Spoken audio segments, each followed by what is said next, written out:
Hello and welcome. This is GSuit End User Training 101. My name is Jason Claus. I'm an IT consultant at Insight, and the very best way to get in contact with me, if you care to, is to reach out to me on LinkedIn, and I've included my address on LinkedIn right there below.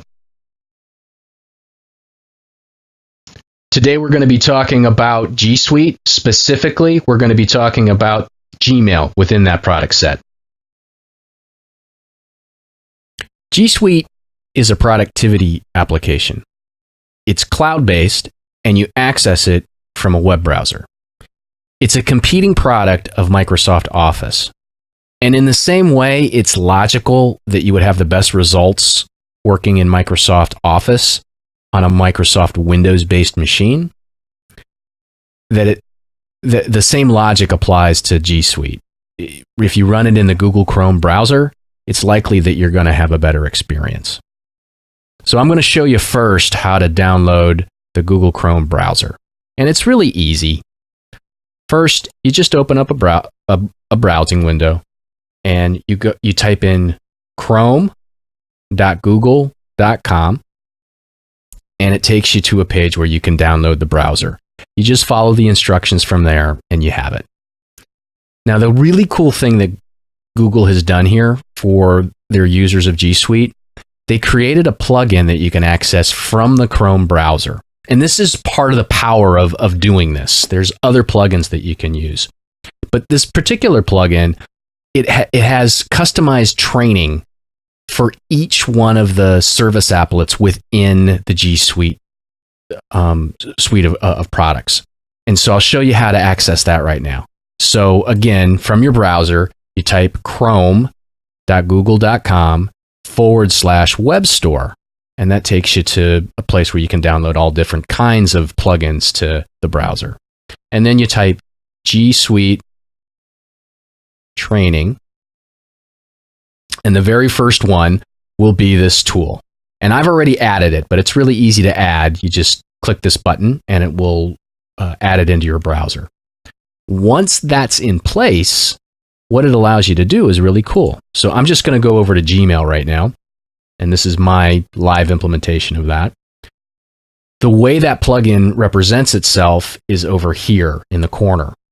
If you click on that question mark, there's a whole bunch of different topics that you can learn about from right within the application. And the way to access it is you just click there, and it begins telling you. You can't hear it, but right now it's talking to me. So I'm just going to pause that. And I'm going to move out of it. And it's not just for Gmail. Google has created this for each of the tools underneath the GSuit product set. So for example, you can go to Drive and give it just a second to load. And it's right there.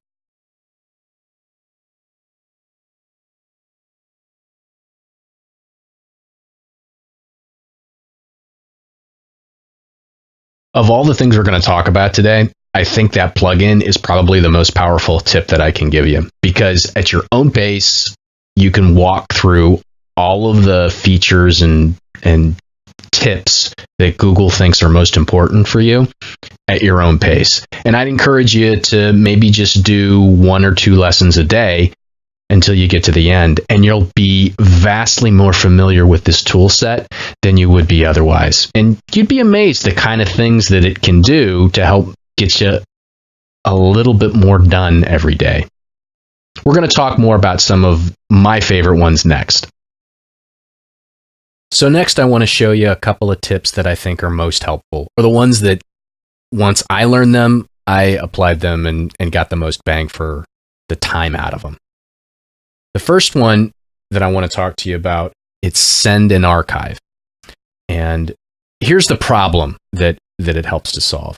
So I've got an email that I want to respond to, and I click reply, and I type my reply, and then I hit send. I still have to go back and do something with the email. I have to archive it still. Google created a little way to do that all in one motion. And let me show you how to do that now. You go to the little gear and click on Settings, Scroll down to settings, and it gives you there's a lot of settings. I wouldn't be too intimidated by it. This is really easy. You just continue to scroll down until you find send and archive, and you just change that. I'll show you what that looks like in just a moment, but while we're here, there's a couple of other things that I want to show you. The email signature, I think, is really helpful. Most people have some kind of signature. I just want to show you how to set it up just in case you don't have it already set up. It's right here on the general tab. And I actually have multiple email addresses that feed into my implementation here. So I'll just show you the one for Comcast. It's blank. And I would just create my signature.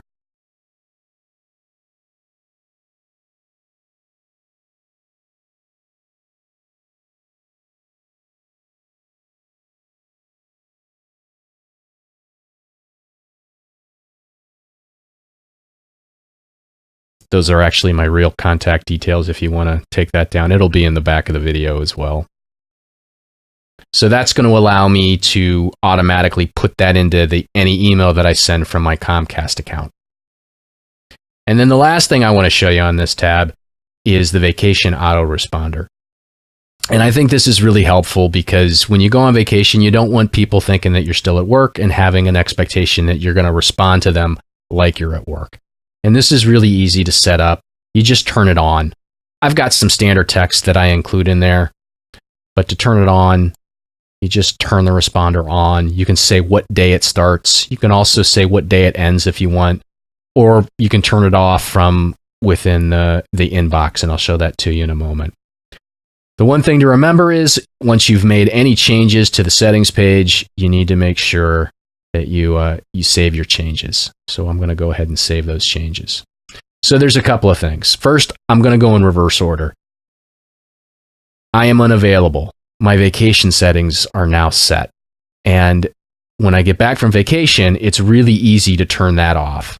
I just press end now, and we're done. Now my email system is not going to send a responder back to anybody that emails me to let them know that I'm on vacation. I'm back to business as normal. It's really easy to use. The next thing I want to show you, composing using the signature. So you can see my standard signature from my jasonclaus.com email address. It automatically populates in there. But if we want to use Comcast, you can see it populates that email signature that I created on the general tab. And so that's how that will work. And then finally, let's just take a look at this email. And let's say I want to respond to that. So I hit respond. And now, remember, I used to only have the send button. Now I have this send and archive button. So that in one step, and I'm not going to do it because I don't want to send an email to these folks, but if I type something in there and hit send and archive, it will do exactly that. It will send this, and then it will archive the message all in one step, which saves me an awful lot of time and could save you a lot of time too when you think about how many emails you respond to every day.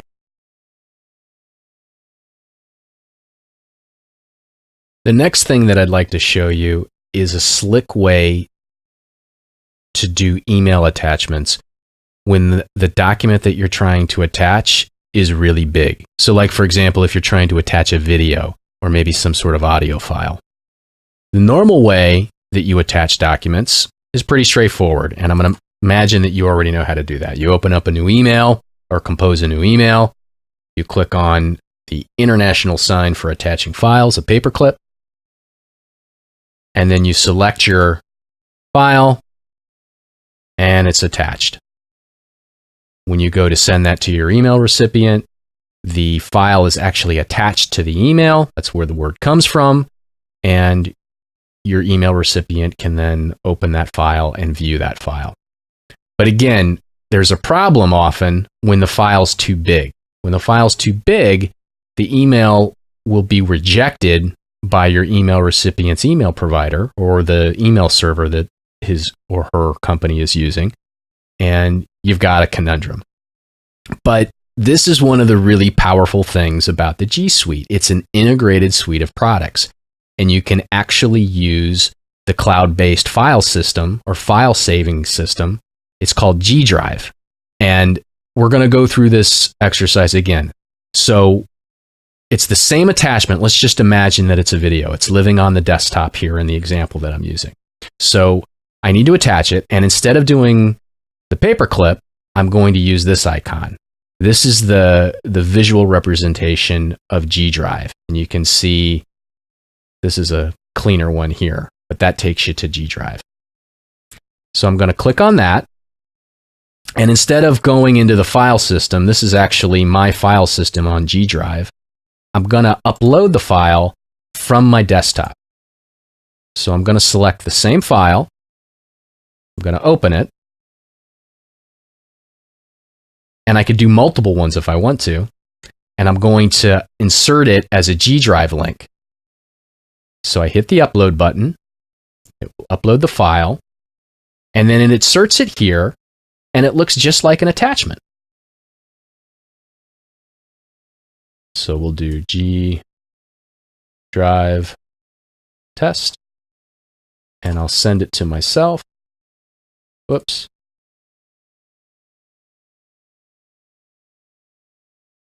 And then we'll see in just a second what it looks like.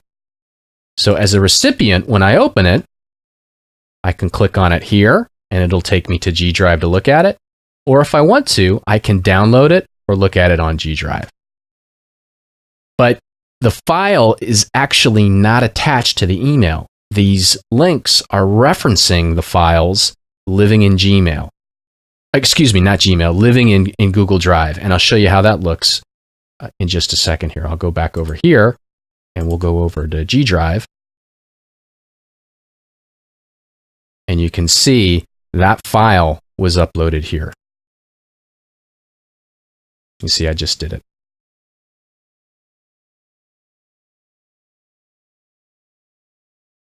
Next, I'd like to talk about labels. Labels are a great way to organize your email. Google's created several different types. There's system labels. Those are things like inbox, starred, import. You should already have those set up. There's also categories. And these have some smartness attached to them. So you can see they correspond to the tabs here. And Google can sort of automagically recognize that there's some emails that are more promotional than important.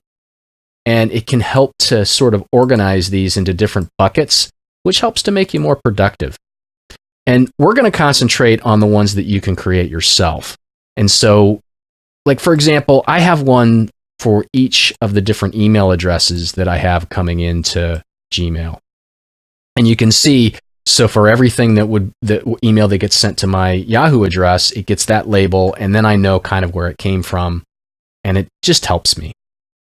So the way to set up your own customized labels, you find the gear, click on Settings, and on the Settings area, there's a tab for labels. And you can see, here's the system labels, here are those smart sort of category labels, and here are the labels that you can create on your own. And to do it, it's really easy. You just click on Create New Label. And let's just say that we want to organize all the email from a specific person in our organization. So we'll just create that label. You can nest it under another label if you want to, but we're not going to do that. You just click Create, and you can see now it's created. If you need to edit it or remove it, you can do that. Just for the sake of being kind of interesting and moving it up, let's put it under Boomerang. And you can see it's done that. And then you can see here, it corresponds here, right? But that label's empty. There's nothing in there.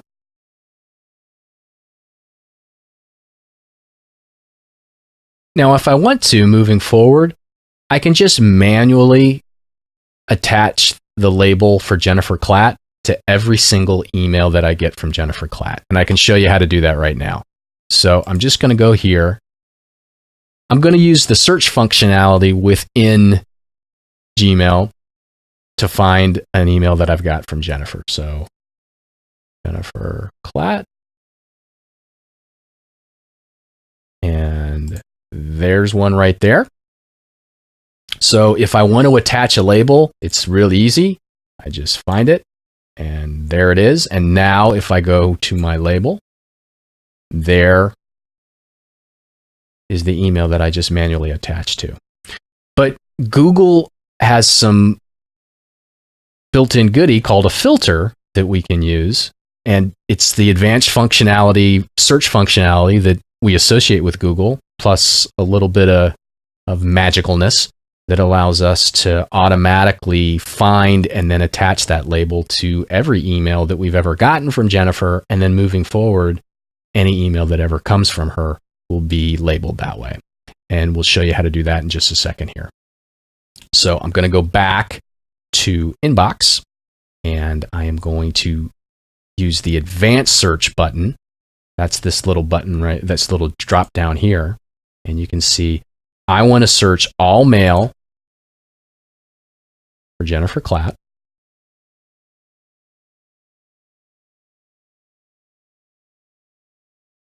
And I want to create a filter based on that.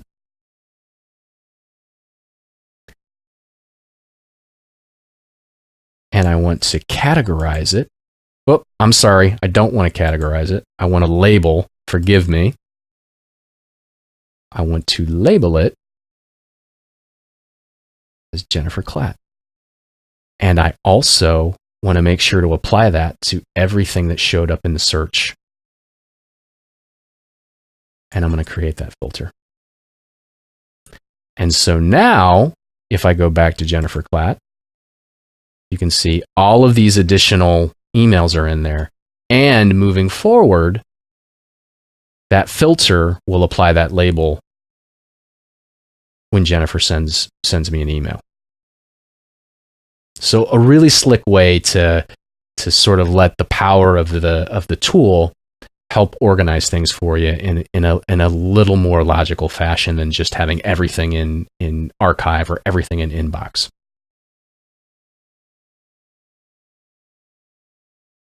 Next, I'd like to show you canned responses. And I think canned responses are really a powerful tool. I tend to use it a lot. Here's how it usually works. I get an email that says, please respond. And I just can't do it. I'm on the road, or for whatever reason, I'm not going to be able to get back to the person who sent me this email in a time frame that's going to meet their expectation. So I just want to communicate back to them that I've received what they sent me. I can't get to it yet, but I will get back to them as soon as I can. I unfortunately have to write that email a lot because I'm out and about a lot. So instead of writing that email over and over again, what I can do is reply, and then there's a function here within this little down arrow button that I can get to called canned responses. And I can insert a canned response. I could save, once I've inserted it, I could save it another way, or I can delete those canned responses. So there's a signature and a sample. I'm just going to insert the sample, and you can see this was a canned response that I created. And I could just press send, and actually I'm using the functionality that we talked about earlier, right? That send and archive to clear it out of my inbox. And that's how I could send a quick response back to the person that's expecting a quick response back to me in a very sort of compact way. And that I find that very helpful. Let me show you how you would create this canned response. So I'll just type one.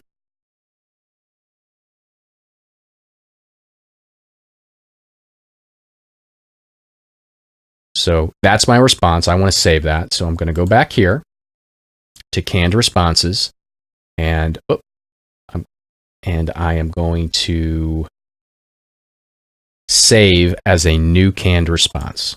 So that's going to ask me to name that.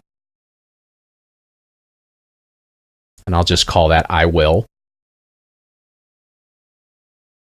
respond as that. And you click OK. So I'm going to go ahead and delete that. And then Actually, we'll delete the whole thing and go through the exercise again. So I get an email in my inbox. Please respond. And I want to, I just can't right now. So I'm going to click reply. I am going to go to my canned responses and in insert, there it is. I will respond. And there it is. I'll send it off. And there you go. Easy peasy. I hope that you found this tutorial helpful. I hope it was a good use of time. We're going to do more of them, or I will do more of them. All my contact information, it's listed below. The one that I want to point out there, it's my personalized web address. I host a blog there. There's also a podcast that I host there, and then also you can pick up additional trainings or tutorials that I've put together there. I'd love it if you check it out. If you do check it out, please hit me up on LinkedIn and let me know what you think, or send me a quick email. I'd love to hear from you. Until next time, thank you for watching. And I hope that my good friend Jesus blesses you with wisdom in your spirit, peace in your heart, and a lot of laughter in your belly. Take care.